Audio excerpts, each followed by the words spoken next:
Okay friends, it's time to get started on our job. One of the first things you want to do is safely raise and support the front of your vehicle so the wheels are off the ground and the suspension is hanging. After that, remove all 5 of your 19mm lug nuts and then the wheel.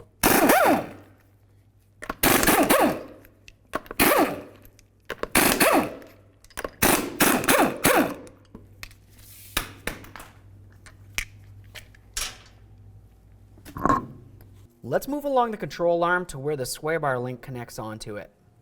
Looking in the center of this, you can see that it has an Allen head hole inside of it. We'll just use an Allen head socket to hold the stud still, then you should be able to remove the nut. Commonly, if you're using an air gun, you don't even need to use anything in the center here.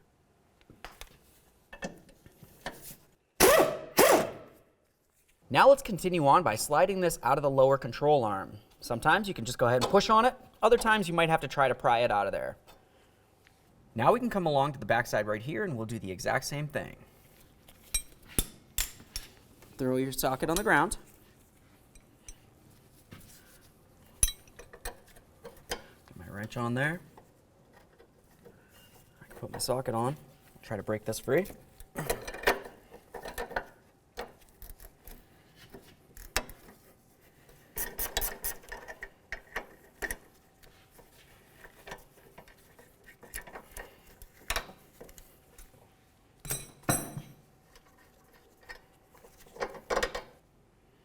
There it is, friends. Now we can get ready to install our brand new sway bar link. Let's start it in up along the sway bar first. We'll start our nut on there.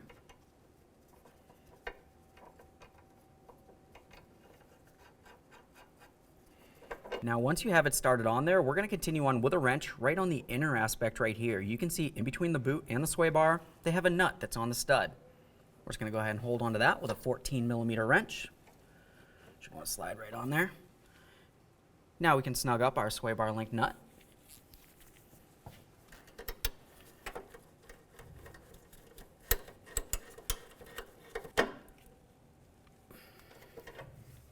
Now let's use our pry bar. We're going to carefully get in between this area. We'll gently flex the sway bar until we can get the sway bar link into position in the control arm.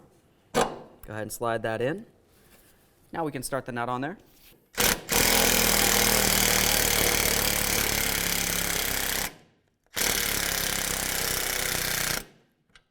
Now let's torque this to 29 foot-pounds.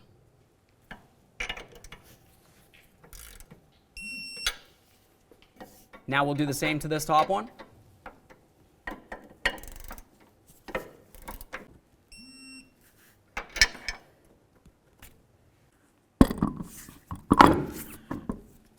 Let's get the wheel back on here. We'll start on all the lug nuts, bottom them out, get the wheel back on the ground, and then we'll torque each lug nut to 80 foot-pounds.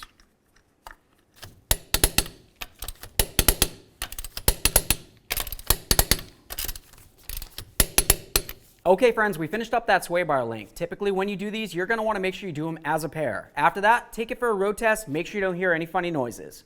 Thanks for watching.